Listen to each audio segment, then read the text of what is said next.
ഇസ്ലാമിക തീവ്രവാദം ഇസ്ലാമുമായി ബന്ധമുള്ളതല്ല. ജമാഅത്തെ ഇസ്ലാമി എന്ന് പറയുന്ന ലോക തീവ്രവാദ പ്രസ്ഥാനങ്ങൾക്ക് പ്രചോദനം നൽകുന്ന സംഘടനയാണ് ഇവരുടെ ഏറ്റവും പ്രധാനപ്പെട്ട അടിസ്ഥാന ഘടകം.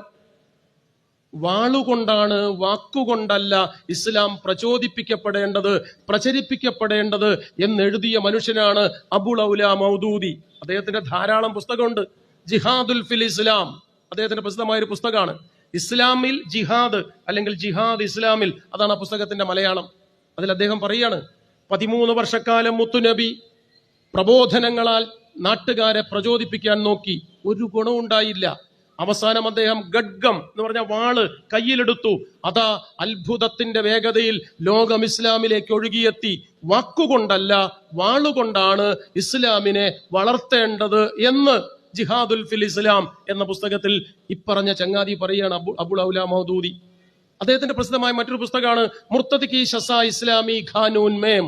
ഉറുദുവിൽ നിന്ന് മലയാളത്തിലാക്കിയാൽ മുർത്തദാക്കപ്പെട്ട മനുഷ്യന് ഇസ്ലാം നൽകുന്ന ശിക്ഷാവിധി എന്നാണ് മലയാളം. മുർത്തദ് എന്ന് പറഞ്ഞാൽ മതത്തിൽ നിന്നും പുറത്താക്കപ്പെട്ടവൻ എന്നർത്ഥം.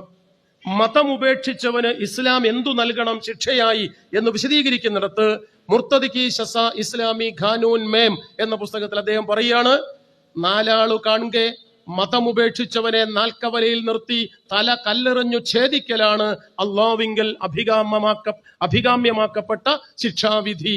നോക്കണങ്ങള്, ഇസ്ലാം അങ്ങനെ പറഞ്ഞിട്ടില്ലട്ടോ.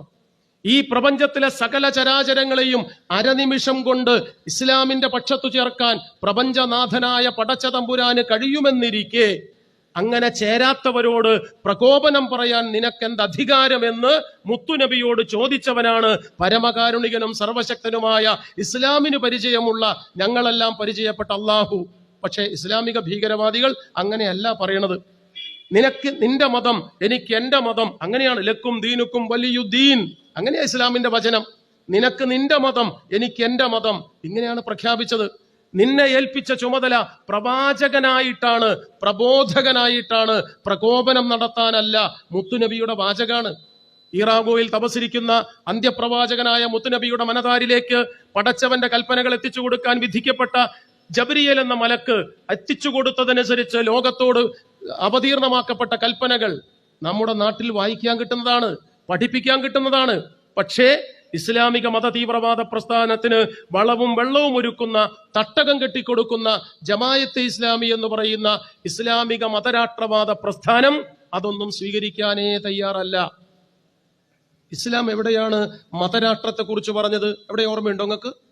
ലോകത്തിലെ ഇസ്ലാമിക മതപണ്ഡിതന്മാരോട് സത്യസന്ധമായി സംവദിച്ചാൽ അറിയാം, ഇസ്ലാം മതരാഷ്ട്രത്തെക്കുറിച്ച് സംസാരിച്ചിട്ടേയില്ല, അധികാരത്തെക്കുറിച്ച് അവലോകനം ചെയ്തിട്ടില്ല.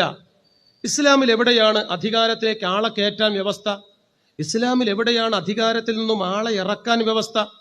ഒന്നാമത്തെ ഖലീഫ അബൂബക്കർ സിദ്ദീഖിന് അധികാരത്തിലേറ്റിയത് ഖുർആൻ ഓതിയിട്ട അല്ല.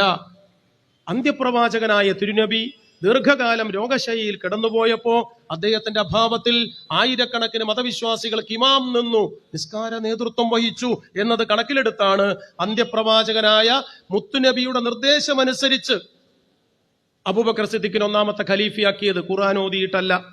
രണ്ടാമത്തെ ഖലീഫ ഉമർ ഖത്താബാണ്. ഉമർ ഖത്താബിനെ അധികാരത്തിൽ അവരോധിച്ചത് ഖുർആനിക വചനങ്ങളെ ആസ്പദിച്ചല്ല, കരപ്രമാണിമാരുമായി ചർച്ച നടത്തി ഒരു ഏകോപനത്തിലെത്തിയിട്ട. അധികാരത്തിൽ ആളെ കയറ്റാൻ ഇസ്ലാമിൽ വ്യവസ്ഥയില്ല. ഇനി അധികാരത്തിലേറിയവനെ അധികാരത്തിൽ നിന്നും ഇറക്കാൻ ഇസ്ലാമിൽ വ്യവസ്ഥയുണ്ടോ? ഇല്ല. പരിശുദ്ധ ഖുർആൻ ഞങ്ങളൊക്കെ കുറെ തവണ വായിച്ചു നോക്കിയതാ. ഞാനൊരു കമ്മ്യൂണിസ്റ്റ് പാർട്ടി പ്രവർത്തകൻ എന്ന നിലയിൽ പരിമിതമായെങ്കിലും പരിശുദ്ധ ഖുർആനെ പരിചയപ്പെട്ടിട്ടുണ്ട്. ഖുർആൻ വായിച്ചവർക്കറിയാം, ഏറ്റവും വലിയ സൂറത്ത്, വലിയ അധ്യായം അൽ ബഖറ, 286 ആയത്ത്. പരിശുദ്ധ ഖുർആനിൽ ഏറ്റവും ചെറിയ സൂറത്ത്, ഏറ്റവും ചെറിയ അധ്യായം അൽ കൗസർ, 3 ആയത്തേ ഉള്ളൂ. അൽ കൗസറിലോ അൽ ബഖറയിലോ പറയുണ്ടോ അധികാരത്തിലേക്ക് ആളെ കയറ്റാൻ? അരക്കഷ്ണം ആയത്തില്ലട്ടോ. അധികാരത്തിൽ നിന്ന് ആളെ ഇറക്കാൻ അരക്കഷ്ണം ആയത്തുണ്ടോ പരിശുദ്ധ ഖുർആനിൽ? ഇല്ല. മൂന്നാമത്തെയും നാലാമത്തെയും ഖലീഫ അലിയും ഉസ്മാനും രണ്ടുപേരും കൊല ചെയ്യപ്പെടുകയായിരുന്നു. ഒരാൾ കല്ലെറിഞ്ഞ് മറ്റൊരാൾ കഴുത്തുവെട്ടി. തർക്കിക്കാൻ ഞങ്ങളില്ലട്ടോ. എന്തേ അങ്ങനെയായത്? പ്രപഞ്ചത്തെക്കുറിച്ച് സമഗ്രവും സർവതല സ്പർശിയുമായ ദർശനം മുന്നോട്ട് വെക്കുന്ന ഗ്രന്ഥമാണ് മുസ്ലിം മതവിശ്വാസികളെ സംബന്ധിച്ചിടത്തോളം പരിശുദ്ധ ഖുർആൻ. എങ്കിൽ എന്തേ അള്ളാഹുവിൽ നിന്നും അവതീർണമാക്കപ്പെട്ട കൽപ്പനകളിൽ ഒന്ന് അരക്കഷ്ണം അധികാര സംബന്ധമായി ഉണ്ടായില്ല എന്ന ചോദ്യത്തിന് ഒരു ഉത്തരമേ ഉള്ളൂ. ഇസ്ലാം, പരിശുദ്ധ ഖുർആൻ, നബിവചനങ്ങൾ നമ്മോട് കൽപ്പിക്കുന്നത് അധികാരത്തിന്റെ അന്തഃപുരങ്ങളിൽ സംസാരിച്ച് നേരം കളയാനല്ല, ആത്മീയതയുടെ ആകാശങ്ങളിൽ പരിലസിക്കാനാണ്, വിടർന്നു വികസിക്കാനാണ്. ഇതാണ് ഇസ്ലാമിന്റെ രാഷ്ട്രീയം. പക്ഷേ ജമാഅത്തെ ഇസ്ലാമിയുടെ തലവൻ അബൂൽ ഔല മൗദൂദി പറയുന്നത് ഇസ്ലാം അധികാരത്തിനു വേണ്ടിയാണ് എന്നാണ്.